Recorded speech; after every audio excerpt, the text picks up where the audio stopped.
మసీదువి తిరిగాం. ఈరోజు అనకాపల్లిలోనే సతకంపట్టు అంటే చాలా మంచి ప్లేస్ అండి. అటువంటి అక్కడ జోగినాయుడు గారు స్థానికంగా వారు మోటివేట్ చేశారు.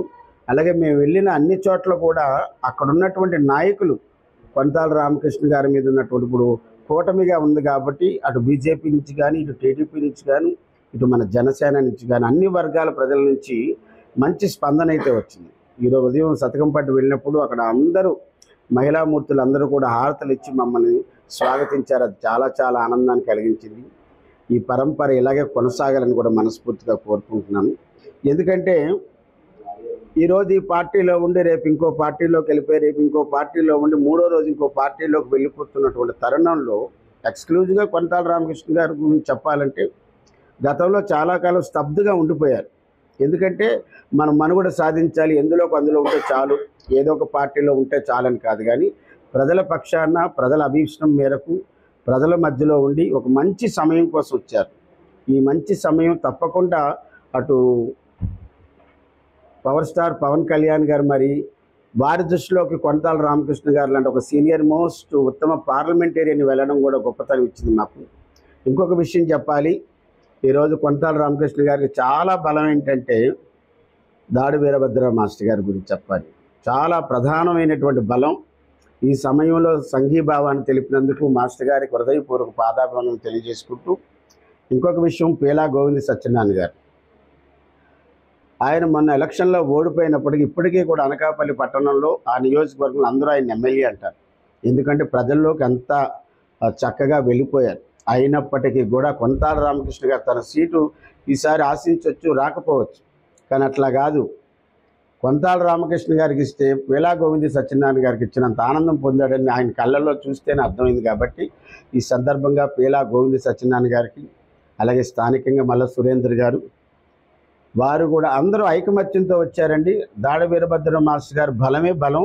ఈ సందర్భంగా చెప్తున్నాను, మన రాష్ట్రంలోని అత్యధిక మెజారిటీతో కొంతాల రామకృష్ణ గారు విజయకేతనం ఎగరవేస్తారు అనడంలో అతిశయోక్తి లేదు.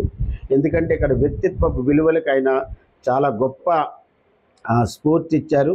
ఆ విలువలను కాపాడుకున్నారు. కాబట్టి ఈరోజు మన నామినేషన్ రోజు చూసినట్లయితే అన్ని రోడ్లు బ్లాక్ అయి ఉన్నాయి. అందుకోసం ఈ సహకరించినటువంటి వాళ్ళందరికీ చెప్తున్నాను. అలాగే పవర్ స్టార్ పవన్ కళ్యాణ్ అభిమానులు, ఇది ఒక మంచి సమయం. ఎన్ని సీట్లు ఇచ్చారు, ఎంతవరకు వెళ్తుంది కాదు.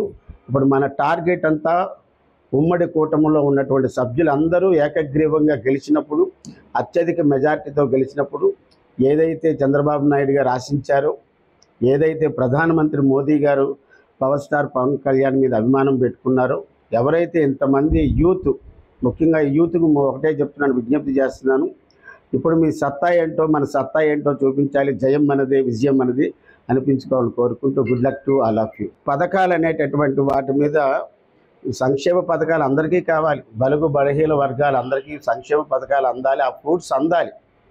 నేను కాదని అంటం లేదు, కానీ మరి ఎందుకు చేసి ఇంత వ్యతిరేకత ఎందుకు ఉంటుంది? ఎందుకు ఇంత ప్రపంచంలాగా తెలుగుదేశం పార్టీ ఎందుకు ముందుకు వస్తుంది? మక్కువని ధైర్యంతో అన్ని చోట్ల ఓడిపోయిన ఇంకా నేను ప్రజాక్షేత్రంలో ఉంటాను, ప్రజల మధ్యలో ఉంటాను, ప్రజల ఆశీర్వాదాన్ని కోరుకుంటాను ఎందుకు వచ్చారు? అది ఎవరికి వారు ఆత్మలోకనం చేసుకుంటే అందరికీ అర్థమవుతారు.